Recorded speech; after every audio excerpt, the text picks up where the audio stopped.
नमस्कार दोस्तों, मैं आपका दोस्त एडवोकेट वीरेंद्र सिंह खुराना उपस्थित एक नए निर्णय के साथ आपका स्वागत है हमारा सरल हिंदी भाषा में जो हमने अभियान चलाया है उस चैनल पे।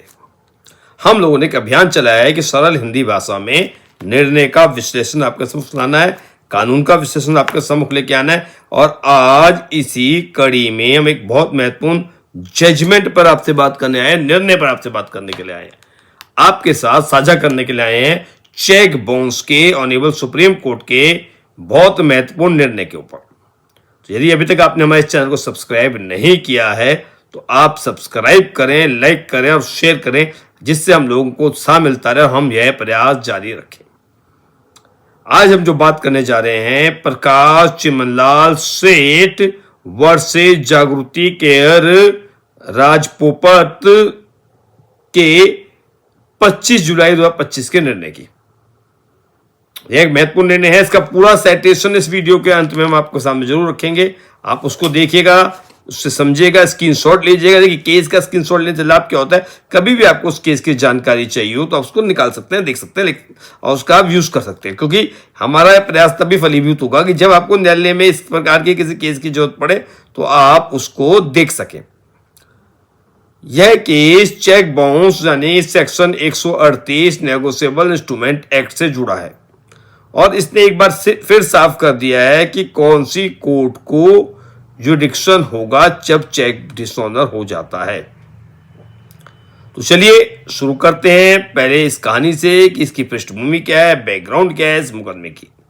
ये चेक जो था इस केस में सबसे मेन क्या है कि प्रकाश चिमनलाल सेठ ने यह दावा किया कि क्यूर ललितबाई राजपोपट नामक व्यक्ति ने उनसे 38,50,000 रुपए का कर्ज लिया और इस कर्ज के लिए जागृति केयर राजपोपट जो क्यूर की पत्नी थी उसने गारंटी ली कि गारंटी दी कि इस चेक भाई आपका पैसों का भुगतान हो जाएगा इस कर्ज का।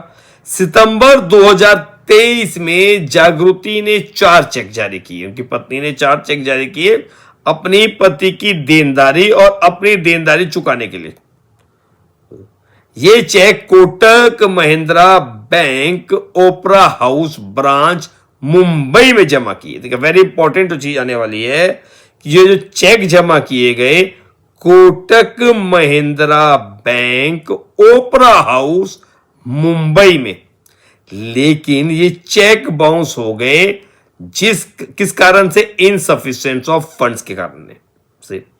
बैंक ने 15 सितंबर 2023 को सूचना दी कि यह चेक बाउंस हो गए हैं।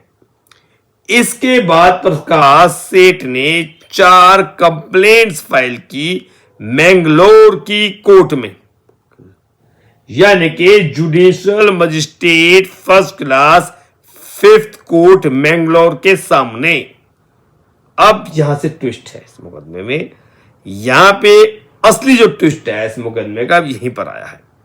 मंगलौर कोर्ट ने कहा हमारे पास जुडिक्शन नहीं है क्योंकि जिस बैंक से चेक जारी हुआ वो मुंबई में है, इसलिए उन्होंने सारी कंप्लेंट्स वापस लौटा दी, यह कहते हुए कि केस मुंबई की कोर्ट में फाइल होना चाहिए। देखिए, मैंगलोर के कोर्ट का में मुकदमा दाखिल किया, लेकिन चेक जो बाउंस हुआ, जो इनसफिशिएंट फंड का नोटिस आया, वह आपकी मैंगलोर की ब्रांच ने नहीं दिया, आपको मुंबई की ब्रांच ने दिया, ओपरा हाउस मुंबई की ब्रांच ने।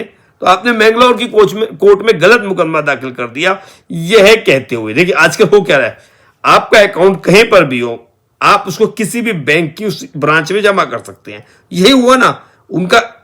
अब आगे ट्विस्ट देखते हैं क्या हुआ। देखिए, उन्होंने मंगलौर के अकाउंट के चेक को मुंबई में जमा कर दिया और मैंगलोर में आके मुकदमा दाखिल कर दिया। तो अब कोर्ट ने जो कहा, इसमें जो कोर्ट के पास आया जुडिक्शन का प्रश्न।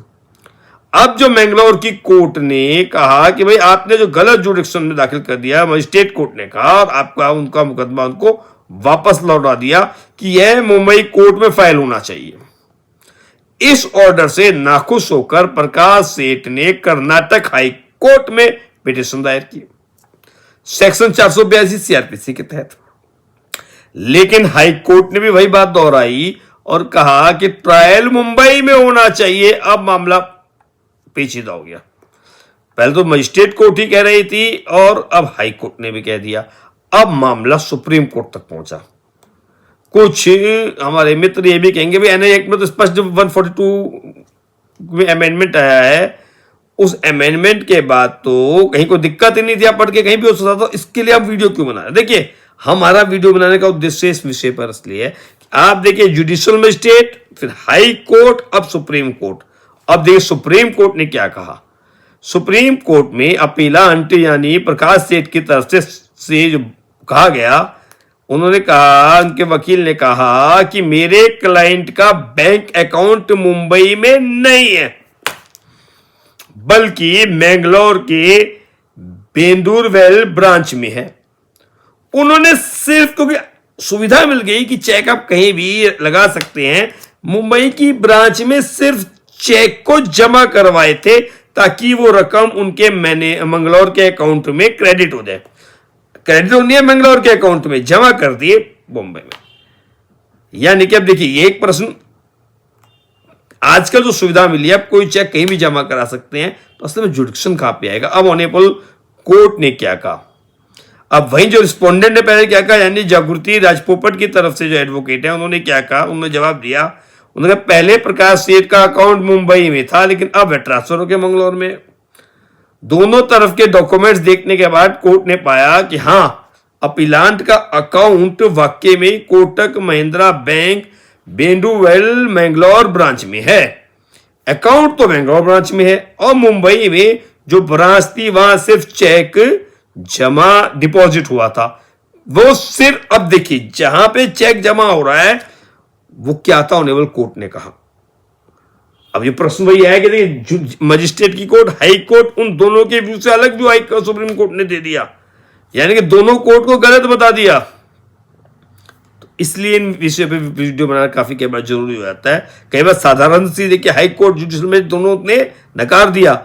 उन्होंने कहा नहीं, जो मुंबई ब्रांच थी वहां सिर्फ चेक डिपॉजिट हुआ था, वो ओनली कलेक्शन पॉइंट था, सिर्फ कलेक्शन पॉइंट था, वहां पे सिर्फ चेक जमा हुआ था, अकाउंट तो मैंगलोर में था। अब इसकी कानूनी पहलू क्या है, इसको चर्चा करते हैं।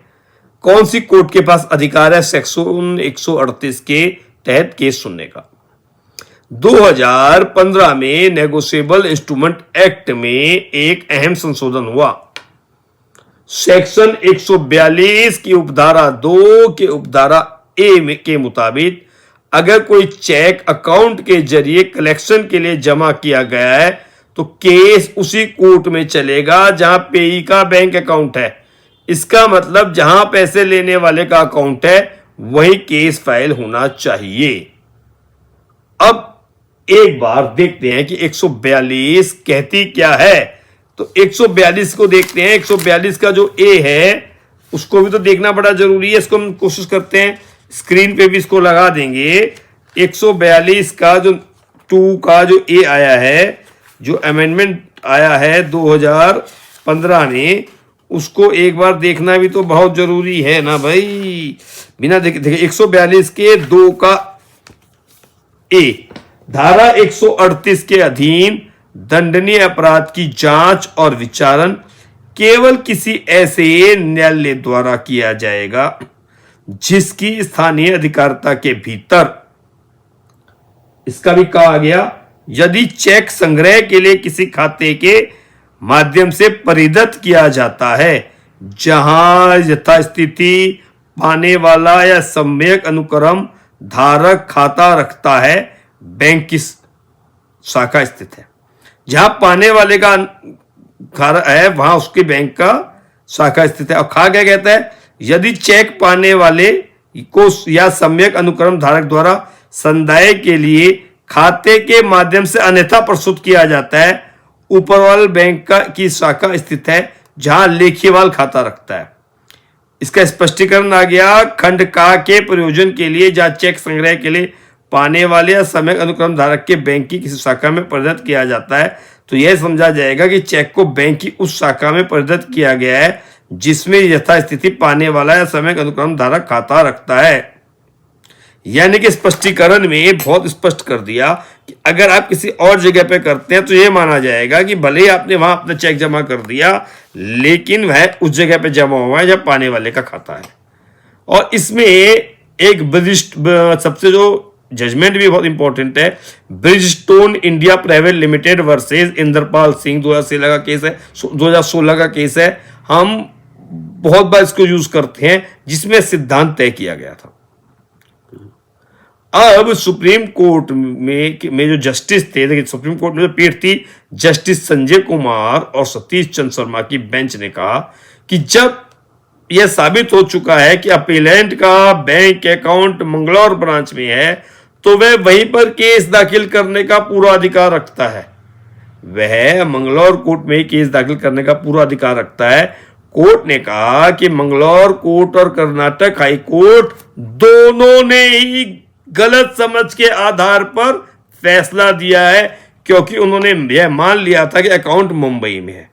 यानी कि ऑनरेबल सुप्रीम कोर्ट ने कहा कि जो आपकी मंगलौर कोर्ट है उन्होंने भी गलत फैसला दिया, और जो हाई कोर्ट है कर्नाटक हाई कोर्ट ने, उन्होंने भी गलत फैसला दिया। दोनों के फैसलों को गलत बताते हुए ऑनरेबल सुप्रीम कोर्ट ने कहा कि नहीं, केस मंगलौर में ही दाखिल होना चाहिए। इसलिए सुप्रीम कोर्ट ने दोनों के ऑर्डर को सेट असाइड कर दिया। अब और मामला वापस जुडिशियल मजिस्ट्रेट मंगलौर के पास वापस भेज दिया कि जहां केस की सुनवाई कानून के मुताबिक आगे बढ़ेगी। अब देखिए इस जजमेंट का क्या असर पड़ा है। जजमेंट से देखो साफ हो गया है कि अगर आपका चेक बाउंस होता है तो आप वही केस फाइल कर सकते हैं जहां आपका बैंक अकाउंट है, भले ही आपने चेक किसी और शहर की ब्रांच में जमा किया हो। बहुत बार लोग इस पर कंफ्यूज हो जाते हैं। इससे छोटे व्यापारियों, व्यक्तियों और कंपनियों के लिए बहुत राहत मिली है, क्योंकि अब उन्हें हर बार ड्रॉई बैंक के शहर में जाकर मुकदमा नहीं करना पड़ेगा, और कई जो कानूनी तकनीकी पहलुओं से भी बचने का एक साधन सुप्रीम कोर्ट ने और ज्यादा क्लियर कर दिया है। हालांकि कानून में तो प्रोविजन था, लेकिन कंफ्यूज होते, कंफ्यूजिंग भी एक दूर कर दी। जो अधिकतर लोग कई बार कंफ्यूज हो जाते हैं, तो उसको भी ऑनरेबल सुप्रीम कोर्ट ने क्लियर कर दिया। तो दोस्तों, यह था सुप्रीम कोर्ट का अहम फैसला, प्रकाश चिमनीलाल सेठ वर्सेस जागृति क्योर राजपूत 2025 का। इसका पूरा जो साइटेशन है, मैं पूरा साइटेशन भी आपके समक्ष रख देता हूं, जिसका पूरा साइटेशन है। तो देखिए, इसका पूरा साइटेशन देख लेते हैं। स्क्रीन पे मैंने लगा भी दिया है इसका। ये सुप्रीम कोर्ट ऑफ इंडिया का जजमेंट है। क्रिमिनल SLP नंबर है 5540 और 5543 और 2024 का।